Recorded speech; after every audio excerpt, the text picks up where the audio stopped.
El título que nos dio de su conferencia se llama La educación del talento, pero bueno, venís a oír a José Antonio. Tienes la palabra. Gracias, Ana, por la presentación. A mí me encanta hablar con profesores. Para empezar diciendo que yo soy un optimista educativo, porque además creo que hay dos situaciones vitales en que tienen que ser estructuralmente optimistas, que es la situación de padre y la situación de docente, porque si no somos optimistas, mejor que nos dediquemos a otra cosa.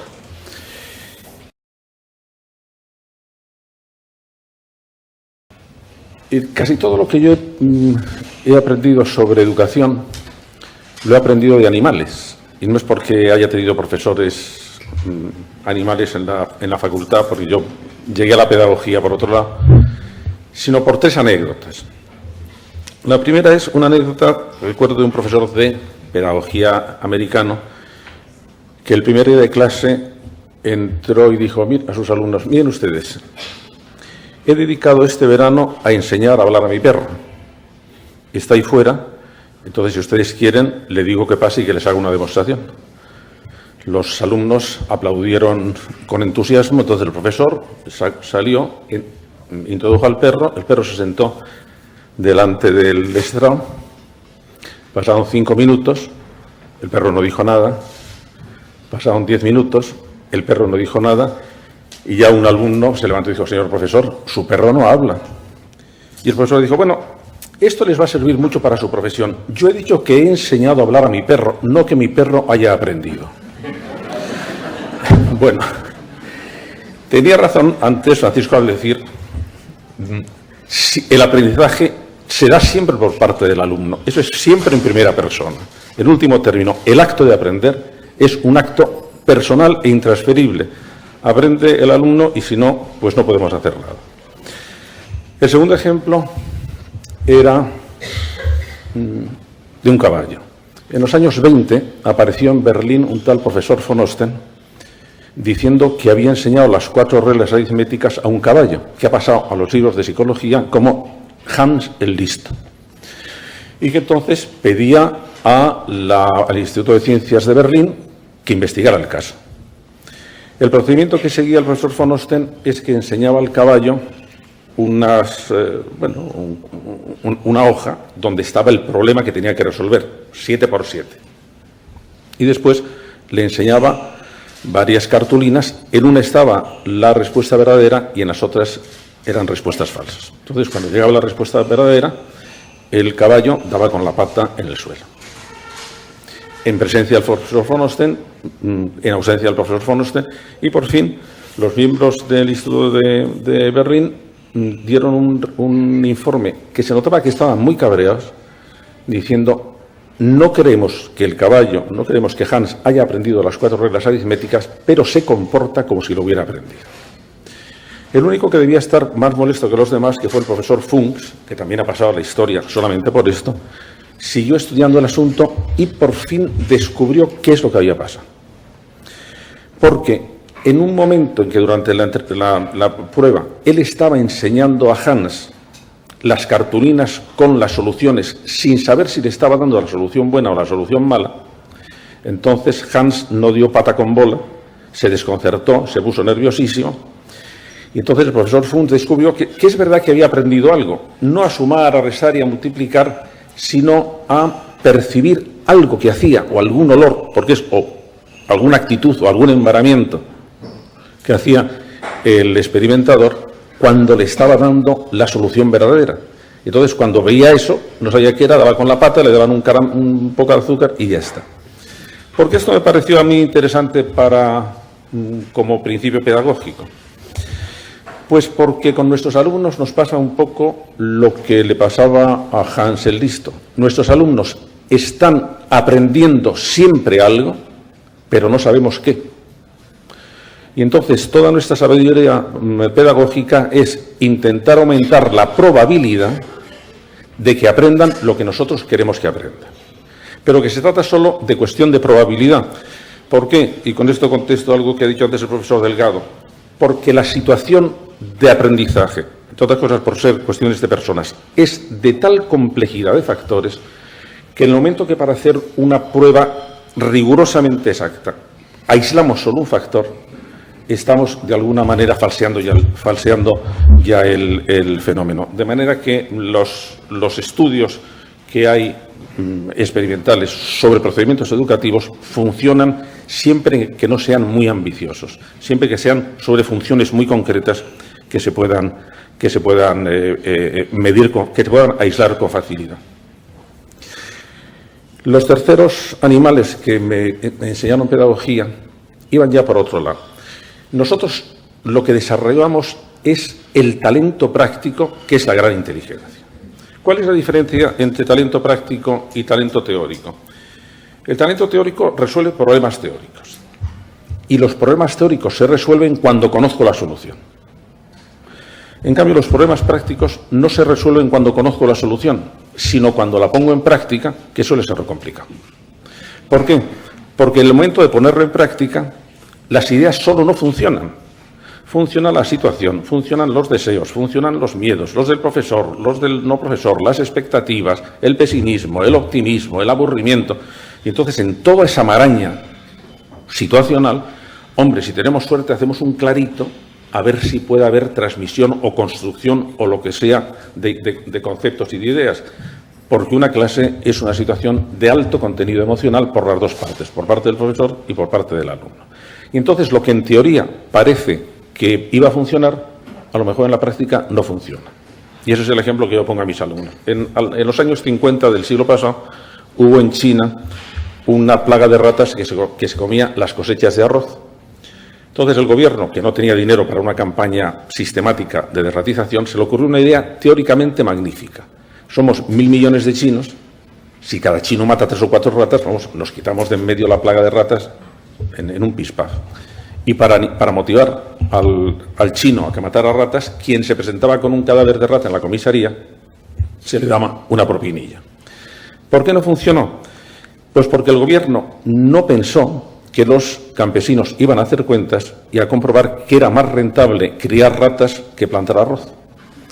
Y entonces metían las ratas en las jaulas, dejaban que se reprodujeran, hacían la escabichina de ratas, cobraban y ya está. ¿Cuál es la enseñanza? Pues que nosotros tenemos que estar muy pendientes de lo que funciona y de lo que no funciona, porque la teoría no nos asegura en absoluto que vaya a funcionar en la práctica.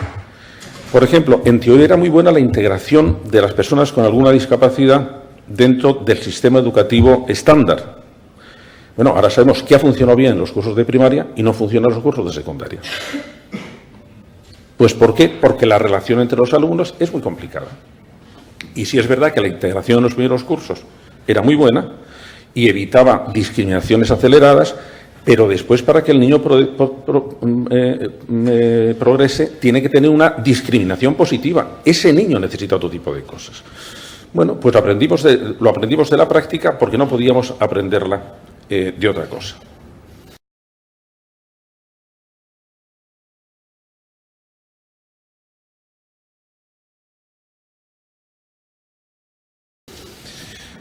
Yo a estas alturas de mi vida, en que Ana ha sido muy amable, yo no soy catedrático en excedencia, soy catedrático jubilado, que es otro asunto, pero vamos, te lo agradezco mucho, la gentileza.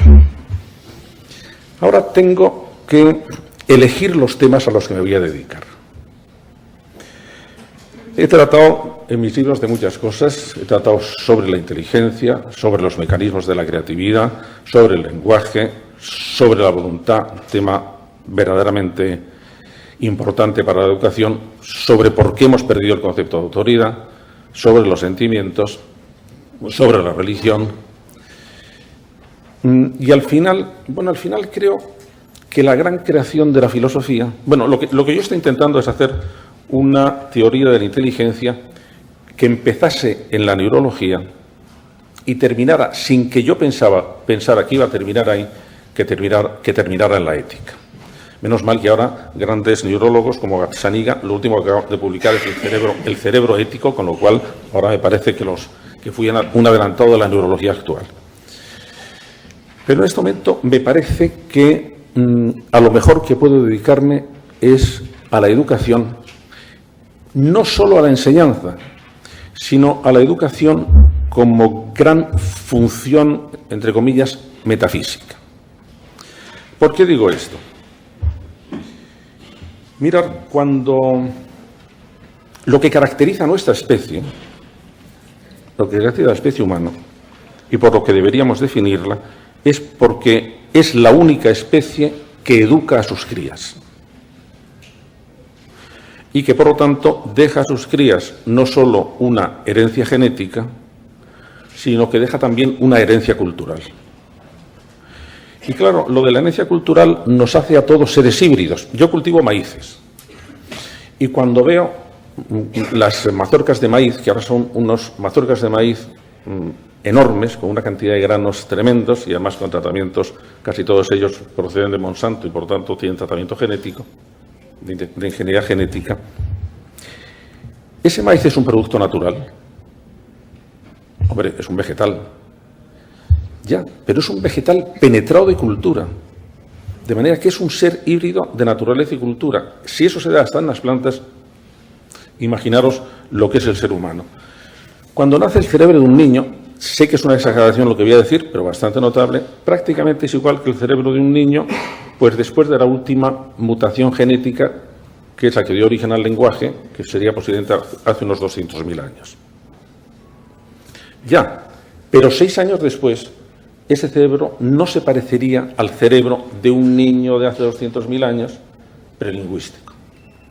¿Por qué? Entre otras cosas, porque cuando el niño aprende el lenguaje, reestructura sus funciones cerebrales de una manera muy peculiar. Entonces, ¿qué ocurre?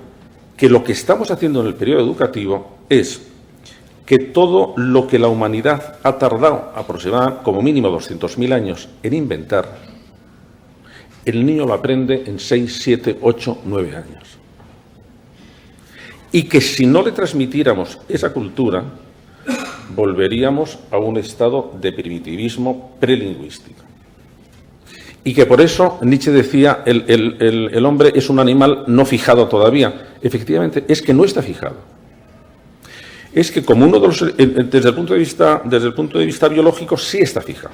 Desde el componente cultural, pues depende un poco a lo que le demos. Y entra dentro de nuestras posibilidades que pueda haber grandes colapsos culturales que entonces redefinan al ser humano de otra manera. Es decir, lo que estamos dedicándonos a la educación, lo que nos estamos dedicándonos es a mantener la definición del ser humano. ¿A través de qué? Pues a través de la selección de cultura que le vamos a dar. Cuando estoy hablando de cultura no estoy solo hablando de contenidos culturales. Estoy hablando también de los sistemas para controlar la propia conducta. Lo que nosotros llamamos libertad, la capacidad de tomar determinaciones mediante proyectos, es una función aprendida es una función que ha utilizado una estructura neuronal muy potente, que eran los lóbulos frontales, ya para controlarse. Y podemos seguir el momento en que el niño aprende a gestionar su propio cerebro para controlar la acción, que es un periodo que va hasta los 6 años posiblemente. Y eso es lo que estamos enseñando. Y cuando estamos hablando de educación, por lo tanto, estamos hablando de que estamos constituyendo las estructuras básicas de una persona humana. Y sin educación no lo hay. Y tenemos casos muy tristes. Cuando se daban en la India casos de niños lobos, de niños que habían sido raptados por fieras y que habían vivido con ellas, y algunos, según los datos que yo tengo, los más tardíos se recuperaron a los 12, 14 años, no habían establecido con su cerebro pautas de conducta humana, habían establecido en su cerebro pautas de conducta lobunas y no se recuperaron. Andaban lo más cercano posible a las 4 patas, bebían lamiendo y no aprendieron el lenguaje. No aprendieron el lenguaje. ¿Por qué? Pues porque sus pautas, su cerebro, había recibido una cultura lobuna y no había recibido una cultura humana. De manera que la tarea de que la educación es la que humaniza a una especie de animal listo para hacer otra cosa con él, yo creo que es a lo que me refería al decir que la función educativa es una función metafísica, es decir, nos está constituyendo como especie.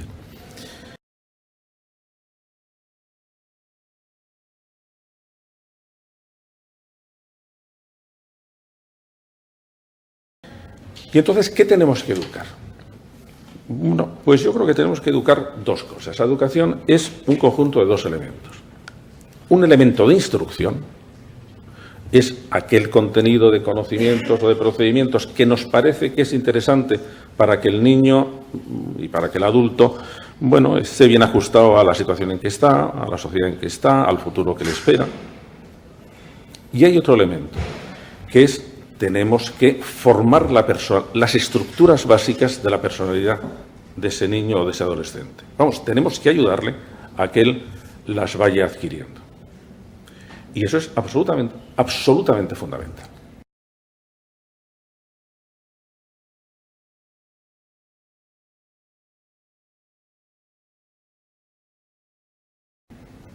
¿Por qué? Porque si enseñamos solo una cosa sin otra, nos empezamos con los problemas pedagógicos.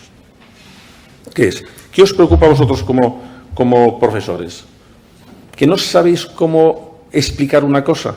No, lo que habéis dicho aquí, que no se esfuerzan, que no están motivados, que no sé cómo motivarles, que no sé cómo conseguir que se esfuercen.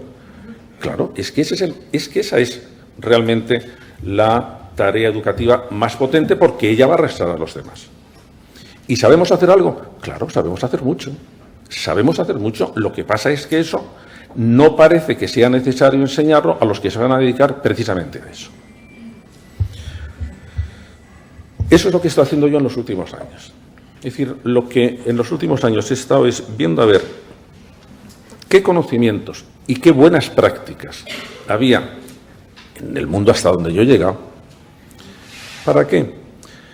Para ayudar al niño y al adolescente para que desarrolle durante la época de tutela educativa los recursos básicos para poderse después enfrentar con ciertas garantías a los dos temas que les va a preocupar, que es a ver cómo soy feliz, lo cual incluye a ver cómo me ganó la vida, y segundo, a ver cómo convivo dignamente, que es lo que nos interesa a todos.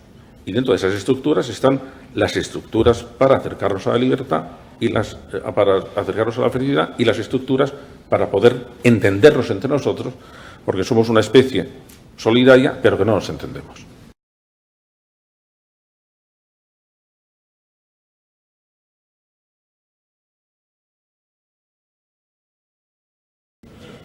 Y entonces, estas son estructuras muy básicas que lo que he estado intentando hacer es en qué momento se adquieran y cómo se adquieran. Y cómo podemos ayudar para que se puedan fortalecer. Vamos a ver, todos nos gustaría que los adolescentes tuvieran sentido del esfuerzo. Bueno, ¿y eso cómo demonios puedo yo fomentarlo? ¿Y en qué momento puedo fomentarlo? Vamos a ver, pues es un ejercicio educativo, filosófico, práctico, teórico de enorme interés, porque en primer lugar hay que analizar a qué me estoy yo refiriendo cuando estoy hablando de la cultura del esfuerzo o de la cultura de la facilidad. ¿Qué entendemos por esfuerzo? Esfuerzo es la energía aplicada a un objetivo difícil y que, por lo tanto, implica un determinado malestar, implica un determinado cansancio que hay que superar. ¿Con qué otras cosas está el esfuerzo o la claudicación ante el esfuerzo relacionada? Bueno, nosotros sabemos ahora algo que todo el mundo sabía, pero que el pensamiento políticamente correcto había obviado, que es que los niños no nacen iguales. Como sabe toda madre que ha tenido dos niños. Y se dividen en dos cosas que tienen un componente genético fortísimo o de acomodación a lo largo del embarazo. Primero, nacen con unas funciones intelectuales básicas, mejor o peor, por ejemplo, la velocidad de transmisión de impulso nervioso, posiblemente sea uno de los elementos. Nacen siendo niños o niñas, porque son dos tipos de cerebro distintos, no tanto anatómicamente como por el por el tratamiento hormonal que están recibiendo, y en tercer lugar nacen con un temperamento distinto, que son con pautas muy estables de responder afectivamente a los estímulos. Los niños nacen fáciles o difíciles, los niños nacen vulnerables o seguros, los niños nacen sociables o insociables, y los niños nacen con mayor persistencia en la tarea o con menor persistencia en la tarea. De manera que ya de entrada hay un componente temperamental que facilita que unos niños se apliquen a la tarea con más intensidad que otros niños. Y ahora sabemos que hay un plazo educativo, no mucho más allá de los 4 años, en que hay un proceso que los americanos llaman good fitness, que es de buen ajustamiento del temperamento, hombre, para intentar eliminar las cosas que producen mal ajustamiento o para intentar fomentar aquellas cosas que producen un buen ajustamiento. Y una de ellas es, por ejemplo, esta. Pero el esfuerzo va muy relacionado con la capacidad de tolerar la frustración, que es otro asunto. No es exactamente lo mismo, pero el niño y el adolescente y el adulto puede considerar que esforzarse es un tipo de frustración. ¿Por qué? Porque tiene un componente desagradable. Pero desde el punto de vista educativo, enseñar la frustración es otra cosa distinta, que se tiene que enseñar muy pronto. Por ejemplo, hay muchos niños que llevan muy mal sentirse frustrados en los juegos. Bueno, eso hay que enseñárselo hacia los 3, 4 años. ¿Por qué? Porque es ahí cuando lo van a estar haciendo. Los niños, hay un momento en que el esfuerzo están verdaderamente dirigidos al esfuerzo.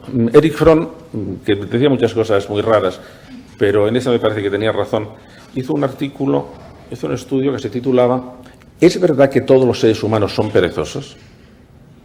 Y llegaba a la conclusión de que no, que hay un componente, que hay una motivación de causalidad, que todos queremos sentir que lo que hacemos produce causas, o sentir que perfeccionamos nuestra forma de hacerlo.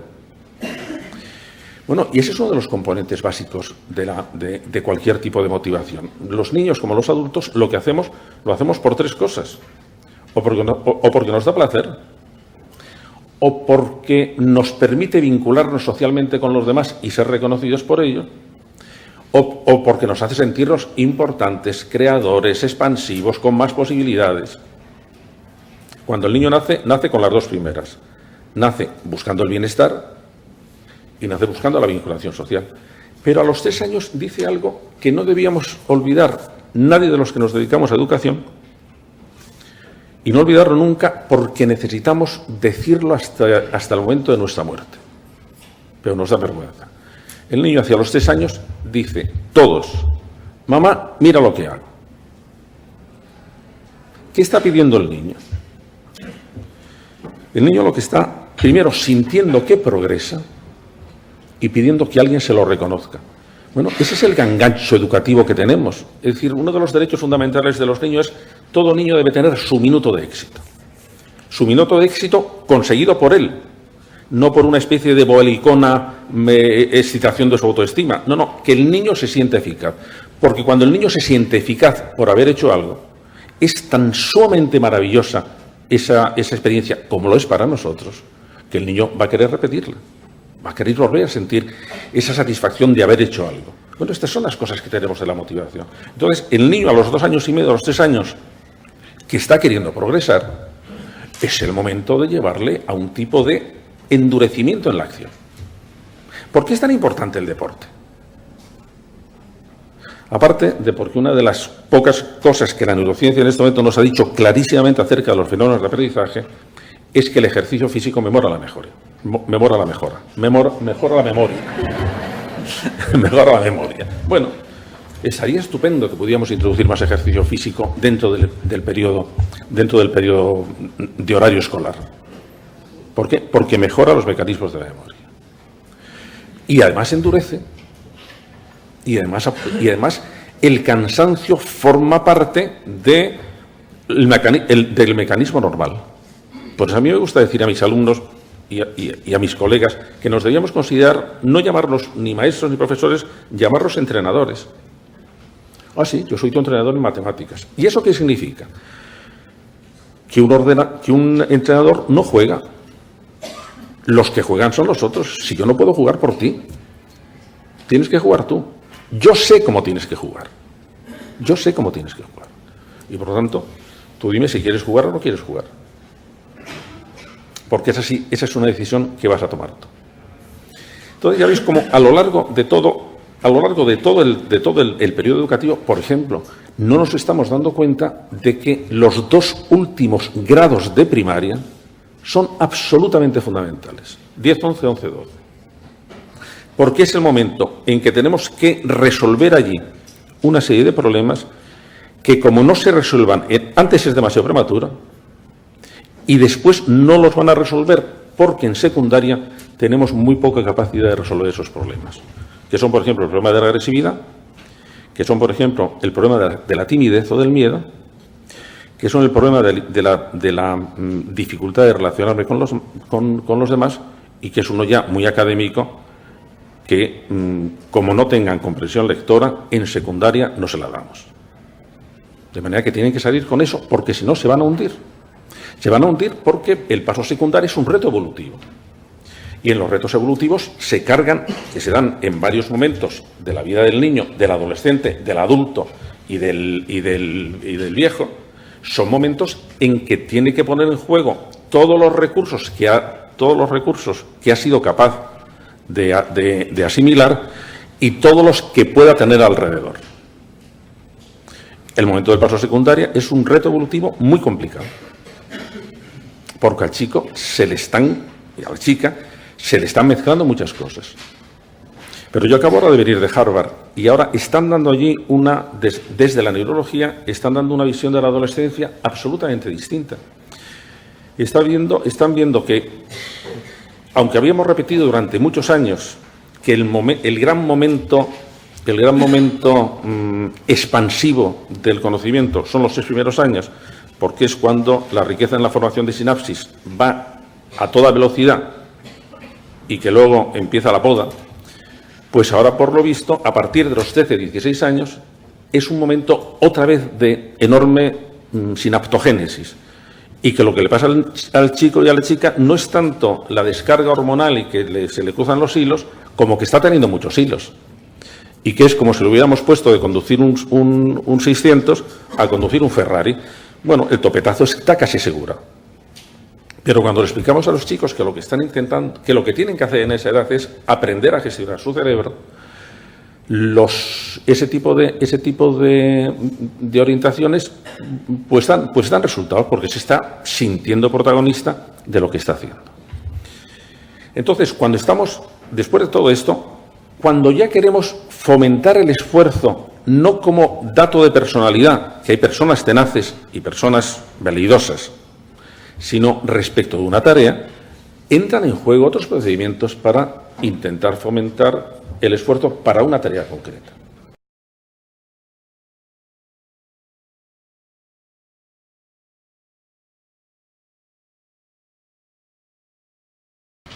Y esas son las herramientas educativas que tenemos, que son muy pocas, y que lo que tenemos que hacer es saber cómo las utilizamos. Bueno, ¿para qué os explico todo esto? Porque cuando hacemos todo esto linealmente, secuencialmente, durante 16 años, nos damos cuenta de que esas habilidades, de que esos recursos se van construyendo cada uno en su momento. Lo que hizo Piaget con la secuenciación de la formación de conceptos es que se dan muchas otras cosas. ¿En qué momento se aprende el miedo? Bueno, se puede aprender en cualquier momento, por desgracia. Pero hay, momentos, no tanto el miedo como en qué momento se va buscando su antídoto, que es la seguridad en uno mismo. Pues tiene fundamentalmente 3 momentos importantes. Los 3 primeros años, porque se van creando la seguridad básica a través de las relaciones de apego. El segundo periodo, que es a partir de los 3, 4, 5, 6 años, que se van creando la confianza en la propia competencia, si sabemos hacerlo. Y una ya posterior, para mí en el último curso de primaria, que es cuando el niño tiene que aprender a reafirmar su personalidad y a reafirmar su identidad y a reafirmar su dignidad, lo que ahora se llama educación en la asertividad, que va por ahí. Y con eso entra en la secundaria, digamos, pertrechado con una gran seguridad que le va a permitir un juego le va a permitir enfrentarse con los problemas. De todo esto sí es verdad que sabemos mucho. Lo que pasa es que lo que sabemos mucho y los programas que están mejor contrastados son muy fragmentados. Para estas cosas, para este tipo de cosas que van desde la valentía, como la valentía es el no cejar en una actividad por la dificultad que entraña. La seguridad en sí mismo. Una visión del mundo como lugar de posibilidades. La educación en la posibilidad es enorme, porque cuando educamos en la educación en la posibilidad, que es, ¿os acordáis aquella división que hacía Freud? El niño vive bajo el principio del placer y los adultos vivimos bajo el principio de la realidad, y la educación permisiva no permite pasar de uno a otro, y entonces los niños, los adolescentes y los jóvenes se nos quedan en un régimen bajo el principio del placer y de ahí no les sacamos. Pues es que esa distinción no es verdadera, porque hay un tercer elemento. Entre estar regidos por el principio del placer y estar regido por el principio de la realidad, está regido por el principio de la posibilidad. Es que tengo que encontrar posibilidades. Y eso depende de mí. Depende de que se me ocurra. Depende de que haya configurado dentro de mí una idea de la realidad con muchos caminos. Y eso, pues el niño lo está aprendiendo.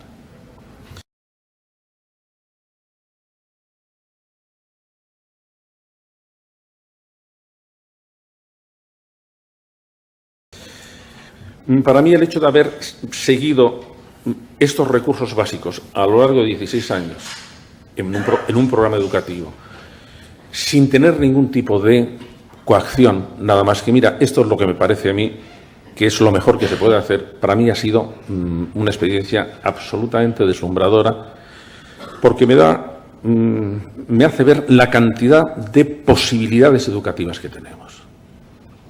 Y cuando las integramos, bueno, es que aumenta mucho la probabilidad de que niños y adolescentes aprendan lo que nos parece importante que aprendan.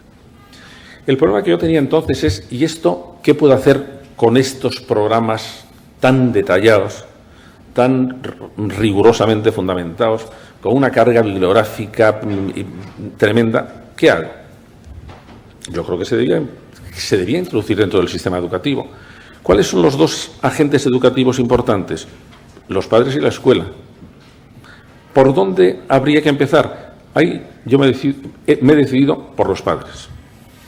Por los padres, primero porque están desde el principio, porque pueden empezar a ponerlos en práctica inmediatamente, mientras que en la escuela cualquier cosa está, como antes ha explicado Francisco, tan compartimentalizada, tan estructurada, tan legalizada, que intentar introducir cualquier cosa dentro, tan sectariamente programada, que entonces pretender introducir cualquier cosa dentro del mundo educativo a través de estructuras educativas, ya no tengo edad para tanto.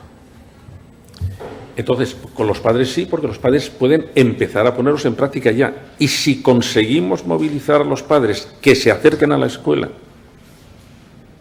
y conseguimos tener, digamos, cabezas de puente dentro de la escuela, sí se puede producir una especie de convergencia.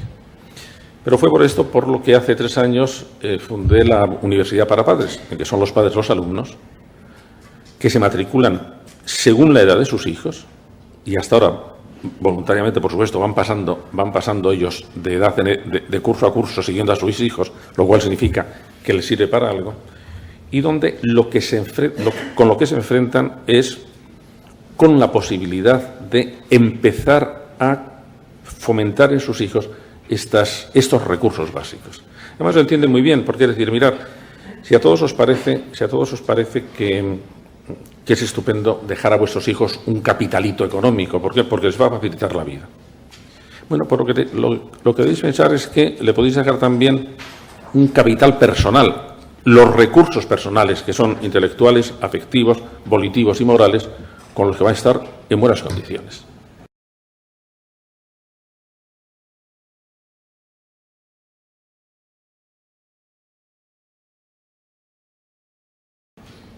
¿Para qué? Pues, por ejemplo, para resolver problemas. Vamos a ver, ¿cómo es la función de resolver problemas? Los problemas con que nos vamos a enfrentar, y en realidad todos los problemas, son problemas prácticos. Hombre, una vez que lo he resuelto, el problema, si es un problema, por ejemplo, de matemáticas, el problema es un problema teórico. Entonces yo tengo el planteamiento, tengo la elaboración y tengo la solución.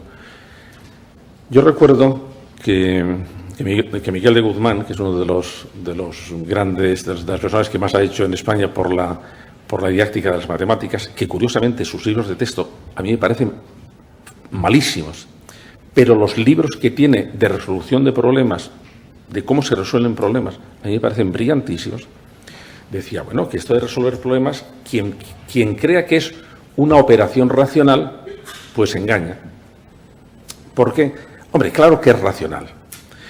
Pero los tanteos, la tenacidad para mantenerse, el si seguimos, el ánimo para cambiar de un camino si nos parece que no es muy seguro, todo eso forma parte de una especie de acompañamiento personal, de carácter, podríamos decir, que también es necesario para seguir cualquier tarea investigadora.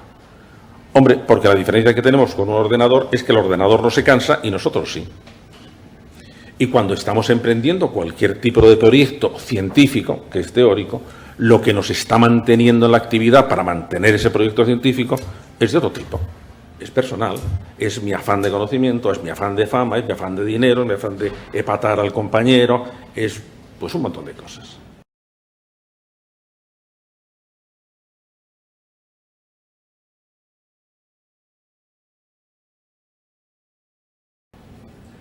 Y todas estas cosas tenemos que saberlas manejar. Y tenemos que saberlas manejar en nuestra tarea.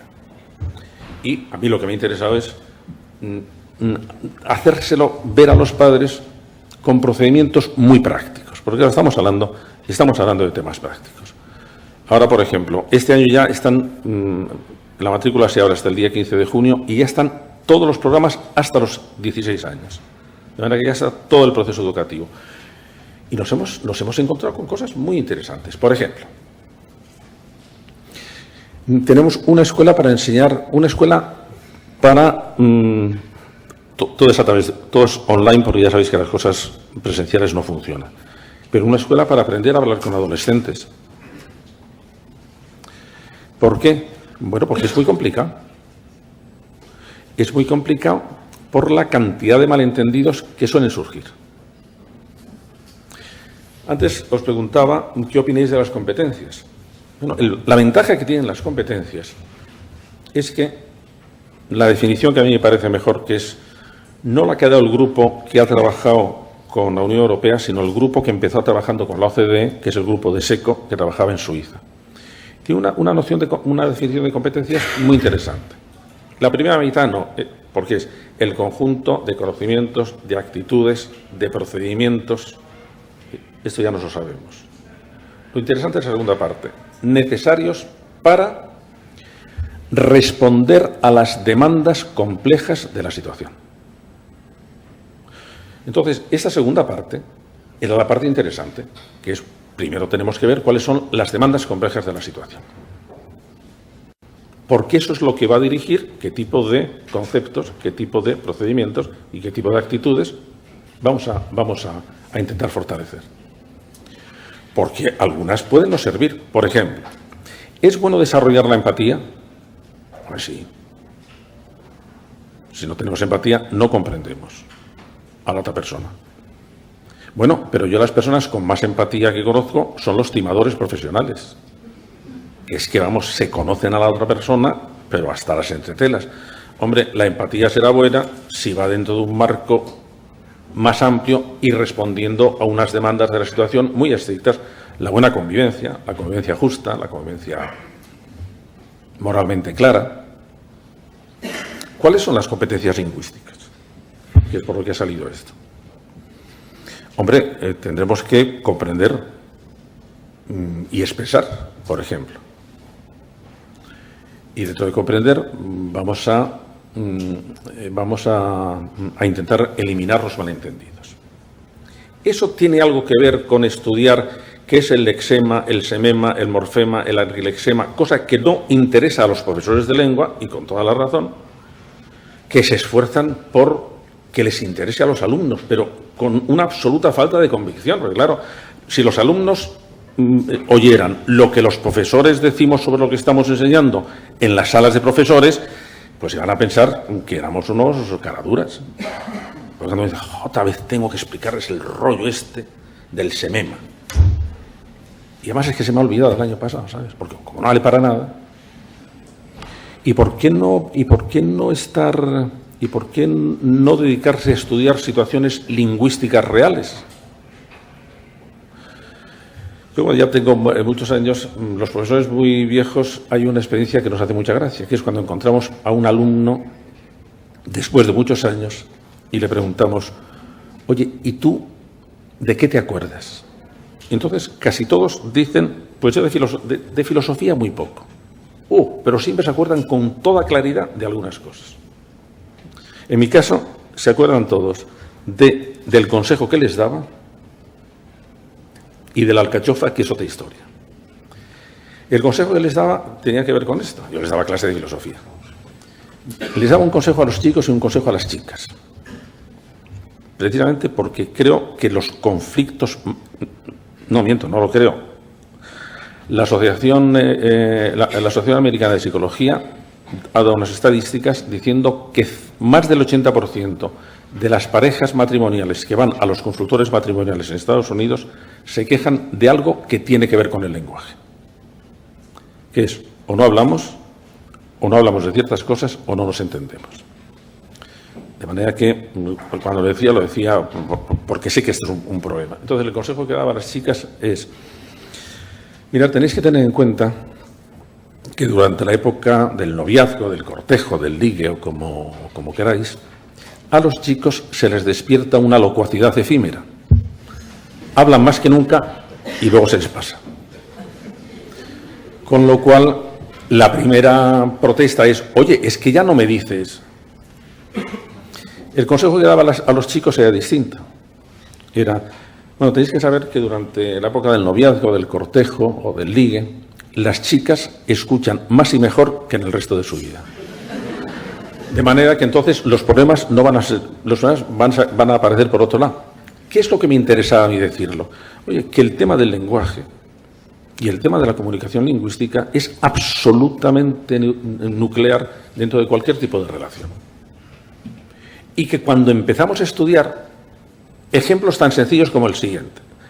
Un ejemplo de diálogo. Una chica va con su madre a Zara. Y dice, se pone una blusa. Mamá, ¿qué tal está esta blusa? ¿No te podías probar una talla mayor? O sea, que estoy como una vaca. Eso es lo que querías decirme. Ya no vuelvo a salir contigo. Eso es gracioso dicho así. Pero cuando se lo das a los adolescentes y le dices, ¿me queréis analizar lingüísticamente qué hay en este mensaje? Bueno, empiezan a ver el asunto de las relaciones de otra manera. Porque eso está respondiendo a las demandas complejas de la situación, que es que entenderse es muy complicado. Y en cambio los árboles sintácticos no valen para nada en esta situación. Pero saber la diferencia que hay entre significante y significado, sí. ¿Por qué? Pues porque a un significante le puedo dar varios significados. Y en el momento que hagamos esa selección de programación, pues entonces empezaremos a adecuar las competencias lingüísticas a las demandas de la situación en todos los demás asuntos.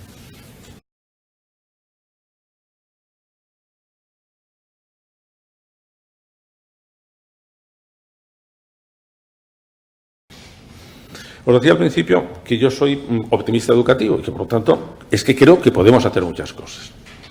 Antes decía Ana, al final, la parte teórica de todo este programa de la Universidad de Padres es la que va a ir en una colección de libros que aparecerá con Ariel, porque creo que resume lo mejor que se está haciendo. Además, hay una razón por la que creo que es lo mejor. Porque como no me preocupa copiar, si supiera que hay algo mejor lo copiaría, de manera que... Pero fijaros en alguna cosa que no se nos enseña. Siempre que estamos hablando de algo que tiene que ver con el aprendizaje, aunque sea el aprendizaje de conceptos, lo que estamos diciendo es que tenemos que esforzarnos porque el alumno realice una serie de acciones. Y que si no las realiza, acciones mentales, por supuesto, y que si no las realiza, no va a aprender. Ahí tened en cuenta que hay un aprendizaje espontáneo, que es aquellas cosas que se graban en la memoria espontáneamente. Nosotros estamos en otro terreno, en el del aprendizaje dirigido. Es decir, cuando intencionalmente queremos que aprendan una serie de cosas. Y eso no lo van a hacer si el alumno no hace un tipo de cosas. Tiene que atender queriendo aprender, porque es absolutamente fantástico cómo la actitud de aprendizaje moviliza, gestiona el cerebro de una manera distinta. No es únicamente la atención, es una atención especialmente capaz de captar cosas y que por lo tanto hay que fomentarla. Es lo que se suele decir, este chico tiene que estar motivado. Bueno, luego tiene que realizar una serie de actividades mentales. Actividades mentales que pueden ser más o menos activas. Por ejemplo, expresarse es una actividad más activa que leer. Por eso no creéis que estamos acertando en insistir tanto en la lectura. La lectura es imprescindible porque es nuestro campo de acción, nuestra puerta de entrada al mundo de la cultura. Lo recibimos por ahí. Pero la lectura es muy pasiva. La lectura es muy pasiva. Es más complicado pensar que leer.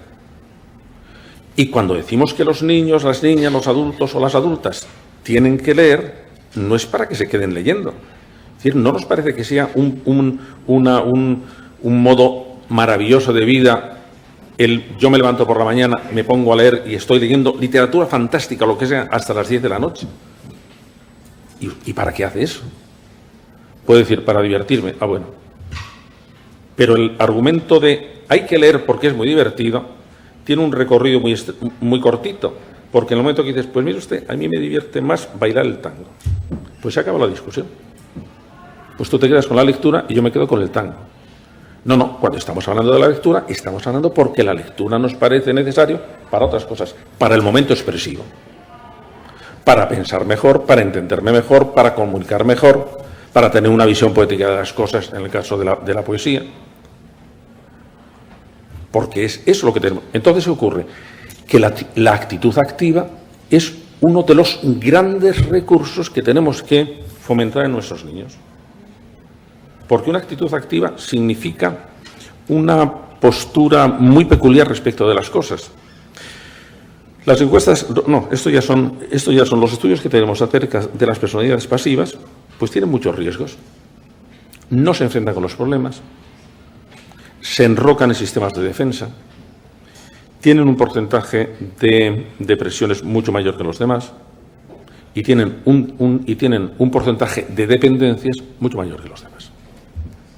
Y puedes decir, pues mira, pues es que tenemos aquí un objetivo educativo muy bonito, que es cómo conseguimos que un niño tenga una postura activa ante las cosas y ante la propia gestión de sus actividades mentales. Bueno, pues esas cosas forman parte de la estructura básica, porque va a servir para resolver problemas de matemáticas, para resolver problemas de convivencia, para resolver problemas en clase, para resolver problemas en casa. Tendremos que ver eso cómo lo hacemos. Y claro, el hecho, ¿qué es mejor, que sean optimistas o pesimistas? Hombre, que sean optimistas. Pero eso se nace. No, eso se aprende. Por ejemplo, ¿sabéis vosotros seguro que lo sabéis, la importancia que tiene el enterarse de cómo se habla el niño a él mismo cuando se pone a estudiar? Los niños hacen como todos, que nos estamos hablando y comentando lo que hacemos continuamente. Los estudios que tenemos acerca de esa habla interior que disuade de estudiar, pues son absolutamente contundentes. Como un niño se sienta a decir, este rollo. Y además es que no me entra. Bueno, como no vale para nada, también es que la maestra da una... ¿Qué pelma le ha dado con esto? Ese tipo de habla interna, está disuadiendo, está desconectando los procedimientos de aprendizaje. Oye, pues a lo mejor es que tenemos que enseñarle a hablarse a él mismo como antecedente para fomentar el hábito del estudio. Pero volviendo a la clase de lengua, vamos a ver, siempre que estamos hablando del lenguaje en clase de lengua, decimos que es un fenómeno muy clarito. Hay un emisor, hay un receptor y hay un mensaje que pasa de uno a otro. Fantástico, hombre, claro. Pero con este esquema, ¿me queréis explicar por qué nos estamos hablando siempre a nosotros mismos? ¿Por qué nos hacemos preguntas? ¿Quién hace la pregunta? Yo. ¿A quién? A mí. ¿Quién la va a responder? Yo. ¿A quién? A mí. ¿Pero por qué tanta vuelta? Pues por una razón sencillísima. Porque mientras que la memoria de reconocimiento funciona autónomamente, la memoria de vocación funciona mejor si la dirigimos mediante la palabra. Y por eso nos hacemos preguntas. Porque el niño aprende a buscar en su memoria, contestando preguntas de fuera primero y luego contestando preguntas de dentro. Y por lo tanto, ¿por qué la técnica más eficaz para niños impulsivos, niños pequeños, impulsivos? Eso que se llama la técnica de las autoinstrucciones de Meijenbaum. De autoinstrucciones de Meijenbaum. Porque enseñamos al niño a que se hable a él mismo para regular su propio comportamiento. Eso fue la gran obra de un neurólogo genial, de Alexander Luria, que descubrió que el lenguaje era el mecanismo fundamental de control de la propia conducta. Y por lo tanto, cuando cuidamos el habla interna, estamos haciendo una cosa muy importante. Y hay que atender. En la adolescencia, pues hay que intentar saber cómo se están contando los adolescentes su vida. Porque si se la cuentan mal, pues van a ir de cráneo. Eso tiene que ver con... Ojalá pudiéramos introducir esto dentro de las lecciones de lengua. Cuando un chico o una chica lo que le pasa se lo está interpretando él a sí mismo, por ejemplo, en clave de culpabilidad, pues fatal. Pero si se la explica en clave de excusa, que siempre tiene la culpa al otro, pues fatal también. Y que estos son mecanismos muy sutiles, muy reales, que ahora los conocemos y que, por lo tanto, debíamos introducirlos dentro de nuestra práctica de todos los días. Pues no hace falta tampoco ser psicólogos o pedagogos, si son cosas muy elementales en el momento que las tienes. Tanto es así que también los padres deberían tenerlo, porque los padres están configurando, por ejemplo, la explicación que se dan los niños de por qué les pasan las cosas. Eso es lo que hace que un niño sea pesimista o optimista. Por ejemplo, si utiliza palabras absolutas como siempre, todos, nunca, para explicarse lo que le pasa, nunca voy a tener un amigo. No, que es decir que Pepito no quiere jugar hoy contigo. Pues si dices nunca tener un amigo, eso está explicando las cosas de una manera distinta.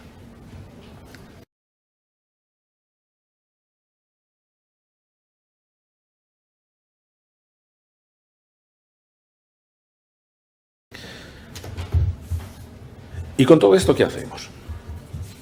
Bueno, pues aprenderlo, practicarlo y ponerlo en práctica, sabiendo que no es una cantidad gigantesca de cosas. ¿Cuáles son las herramientas que tenemos nosotros para educar? Sea lo que sea. Queremos motivar, pero ¿cómo motivo? Queremos fomentar el esfuerzo, pero ¿cómo fomento el esfuerzo? Queremos comprender, pero ¿cómo consigo que comprendan? Queremos que no sean agresivos, pero ¿qué hacemos? Bueno, pues mira, una de las cosas más sorprendentes por lo sencillo es que las herramientas que tenemos para educar son poquísimas, siempre las mismas, y lo único que tenemos que hacer es aprender en qué casos funcionan unas y en qué casos no funcionan. ¿Cuál es la primera? Bueno, la primera es eliminar las dificultades. Los niños y los adultos y los jóvenes pueden tener muchas dificultades para hacer una actividad. Es lo que nos pasaba con los niños disléxicos. Pero vamos, si tenían una dislexia, ¿cómo iban a poder entender lo que hacían? Ahora, cuando estamos diagnosticando tantos niños con hiperactividad, solamente en un 2% de los casos, según las estadísticas que yo tengo, son hiperactividad. Los otros son niños que no han aprendido a regular su comportamiento. Bueno, vamos a ver cómo lo hacemos.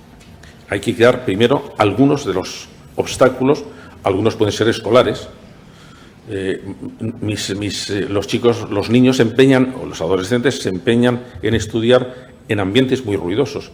Y aunque es verdad que están manejando la atención de una manera distinta, como lo hacíamos yo todavía pertenezco a una edad donde nos costaba mucho trabajo estudiar con música. Era la época pre-hilo musical.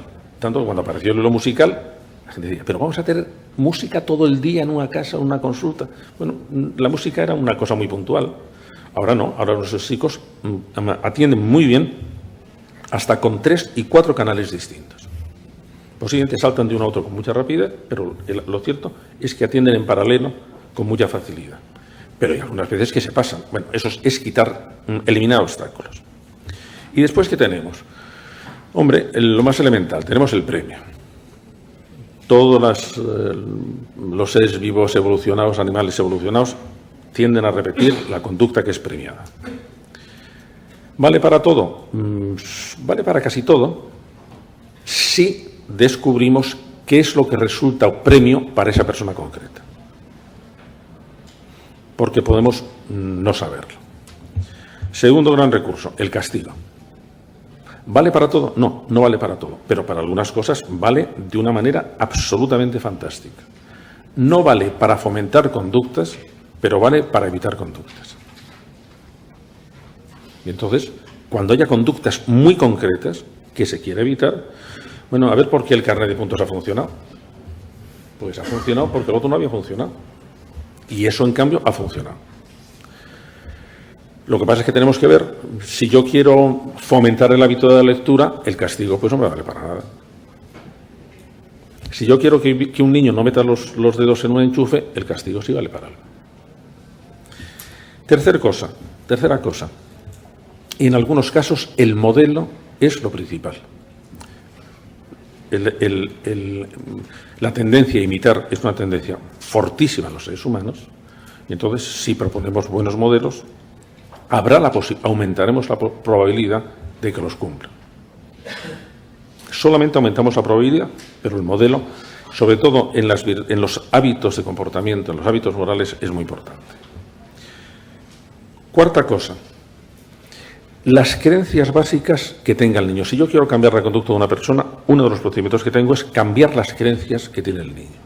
Por ejemplo, uno de los obstáculos que tenemos, sobre todo en secundaria, para que los niños no estudien, es que la figura del empollón tiene muy mala fama. Y entonces hay adolescentes que les gustaría estudiar, pero que no estudian porque piensan que van a ser expulsados del grupo.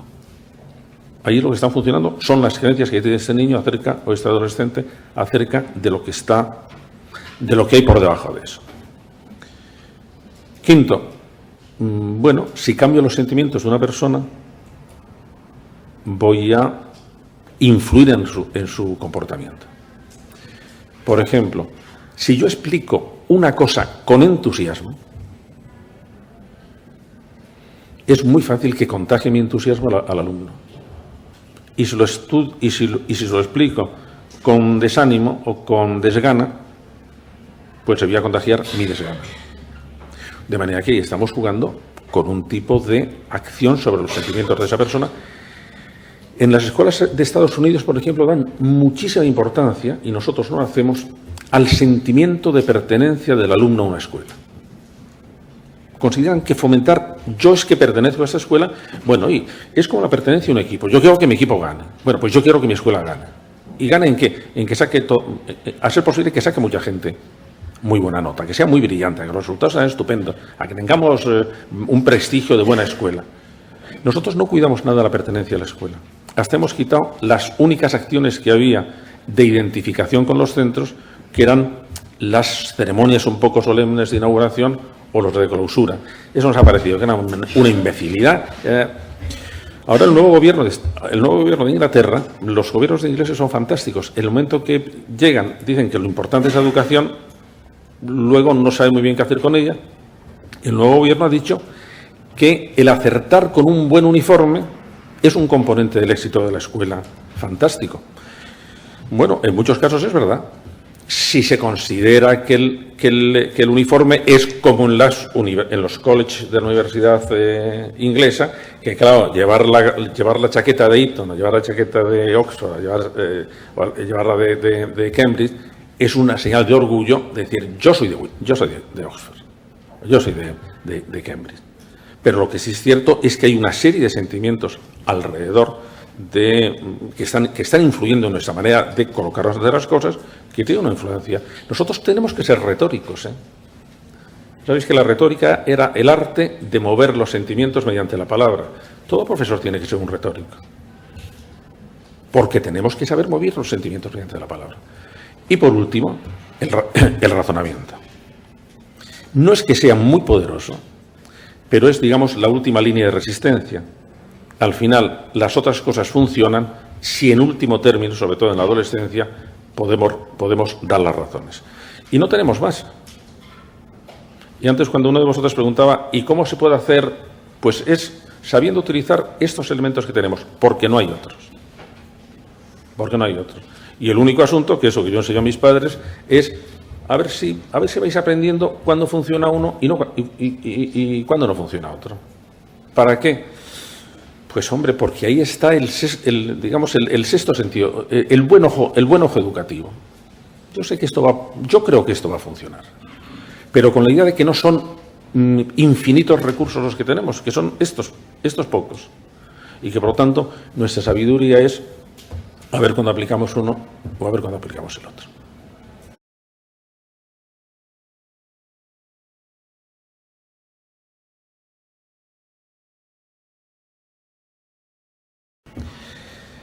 Cuando hablo con profesores, por eso a lo mejor alguno me lo habéis oído ya decir, siempre termino contando una historia. Porque todos tenemos mucha tentación de desánimo, porque nos parece que los problemas nos desbordan y que aunque no nos desborden, que viene uno detrás de otro. Es decir, pasan las generaciones de alumnos son como las olas, va uno pero vuelve otro. Es decir, siempre estamos en una situación de, pues hay que volver a empezar. Y a mí me gusta recordar una historia que yo sitúo en Toledo, pues porque soy de Toledo, mientras estaba construyendo la catedral. Entonces un paseante, que ya tenía esa afición tan nuestra de que no hay nada que nos divierta tanto como ver trabajar a otros, pues estaba viendo a ver cómo se construía la catedral. Y llega al sitio donde están los canteros, y con el mazo y con el cincel. Entonces se acerca al primer cantero y le pregunta, oiga, ¿y usted qué está haciendo? Y el cantero debía tener un mal día, pues aquí con esta puñetera piedra, con el calor que hace, el capataz es un cabrón, el sudor, en verano los días no se acaban, esta vida es un asco. Pasa el segundo cantero, que estaba haciendo lo mismo, y le pregunta, oiga, ¿y usted qué está haciendo? Haciendo un cubo con esta piedra porque estamos haciendo ahí un muro. Pasa el tercer cantero, estaba haciendo una pregunta, oiga, ¿y usted qué está haciendo? Y el cantero le contesta muy entusiasmado, estoy construyendo una catedral. Vamos a ver, el asunto está que los tres canteros estaban haciendo lo mismo, sin duda alguna. En los tres casos molesto. ¿Qué es lo que estaba cambiando? ¿Qué es lo que cambiaba? Pues cambiaba el significado que estaban dando a lo que estaban haciendo. Y eso yo creo que nos pasa a todos. Los tres estaban haciendo una cosa muy pequeñita, Ya. Pero el tercero sabía que lo que él hacía sería pequeñito, pero el proyecto en que estaba era muy grande.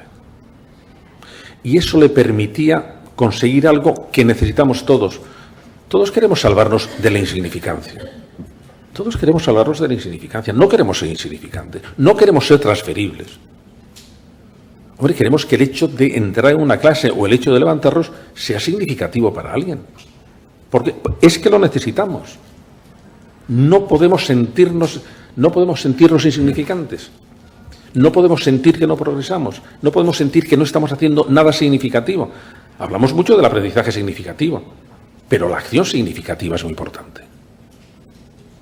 Y entonces, cuando recordamos, sí, ya sé que este chico me está dando, ya sé que delante de todos los chicos todos nos hemos acordado del consejo pedagógico de Antonio Machado. Herodes, qué gran pedagogo. Bueno, de acuerdo. Lo pasamos rápido. estamos recuperando la idea de que lo que hacemos es absolutamente definitivo para la especie humana. Por eso he empezado con eso. Estamos ayudando a redefinir la especie humana. Es que depende de nosotros, de los padres, de los docentes, del resto de la tribu. Que no es un adorno lo que estamos haciendo. Y que los que nos dedicamos profesionalmente a esta tarea de humanización de la especie, tenemos un trabajo que será molesto, pero que es un trabajo muy noble. Y que nosotros respondemos a lo mismo que tenían que responder nuestros alumnos. No podemos intoxicarles de comodidad porque también necesitan vivir una vida noble. Y los que llevamos muchos años sabemos que no es verdad que sean tan miserables como nosotros les pintamos. Y responden también a las llamadas de nobleza. Y responden también a las grandes expectativas. Lo que pasa es que si prescindimos de esas expectativas, les va a pasar como cuando prescindimos de esas expectativas respecto de nosotros mismos. Pues hombre, que nos enganallamos de alguna manera. Por eso me gustaría que todos perteneciéramos al tercer grupo de canteros, porque íbamos a vivir mucho mejor, más contentos y además íbamos a hacer nuestra tarea muchísimo más eficazmente. Pues muchísimas gracias.